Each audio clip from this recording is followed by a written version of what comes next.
తెలంగాణ ప్రభుత్వం Pushpa 2 cinema benefit షోలకు అనుమతి ఇవ్వడం కరెక్ట్ కాదని సిపిఐ నారాయణ ఆరోపించారు.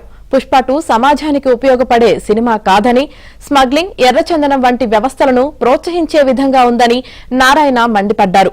పుష్ప సినిమా రిలీజ్ సందర్భంగా ఈ అల్లు అర్జున్ ఆ సినిమాకి వెళ్ళడం, ఆ తొక్కిసారి జరగడం, అందులో రేవతి అనే ఒక మహిళ చనిపోవడం, ఆమె సినిమా చూడడానికి వచ్చింది, టికెట్ కొనుక్కొని అందరితో చూడడానికి రాలేదు. కొడుకు 9 ఏళ్ల పిల్లవాడు, అతని చావుతులో ఉన్నాడు. ఆమె మరణం పట్ల సిపిఐ తరఫున ప్రగాఢ సంతాపం తెలియజేస్తా ఉన్నాను. ఆవిడ కుమారుడు త్వరగా కోలుకోవాలని చెప్పి కోరుతా ఉన్నాను. అసలు ఈ సంఘటన చాలా ఘోరమైంది. పుష్ప సినిమా అనేది ఒక ఎర్రచందనం స్మగ్లింగ్ సంబంధించినటువంటి హీనమైన సినిమా.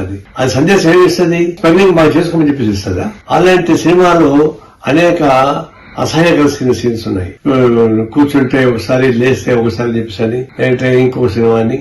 ఈ పద్ధతుల్లో ఒక బూతుతో కూడినటువంటి పాటలు, సెక్స్ సినిమాలు పెట్టి, స్మగ్లింగ్ పెట్టి, ఈ రెండు సమాజానికి చేరబడలేదు. రెండవది, ఈ జరిగిన ఘటన తర్వాత రాజకీయ నాయకులందరూ కూడా ఉత్సాహంగా వాళ్ళ ఇంటికి పోతున్నారు, పరిగెడుతున్నారు. సినిమా థియేటర్స్ యాక్టర్స్ అంటే వాళ్ళకి తప్పదు, ఆ రంగంలో పనిచేశారు కాబట్టి.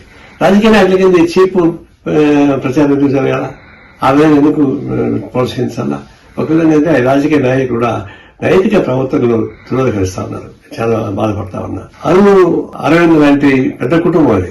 వాళ్ళ నాన్నగారు శ్రీకాకుళ కమ్యూనిస్టు ప్రజాటువంటి కళాకారుడు, సినిమా రంగంలో పైకి ఆదర్శం చేసేవాడు. ఆ కుటుంబం ఇట్లా జరుగుతున్నప్పుడు వాళ్ళు ఏదో అవమానంగా ఫీల్ అయ్యి దాన్ని ప్రోత్సహించాల్సిన అవసరం లేదు. ఇది ఒక విధంగా చెప్పాలంటే ప్రభుత్వం ఇట్లాంటి వైఖరి పైన కఠిన వైఖరి తీసుకోవాల్సింది. ఆ అమ్మాయికి, చనిపోయిన అమ్మాయికి పుష్ప సినిమా పారితోషికం అవసరం లేదు. అది అవమానమే.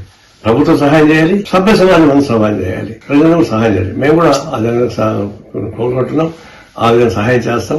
ఇలాంటి ఘటనలు జరగకుండా చూస్తున్నాం. ఈ జరిగిన సంఘటనకి విచారం అయితే వస్తా ఉన్నాను.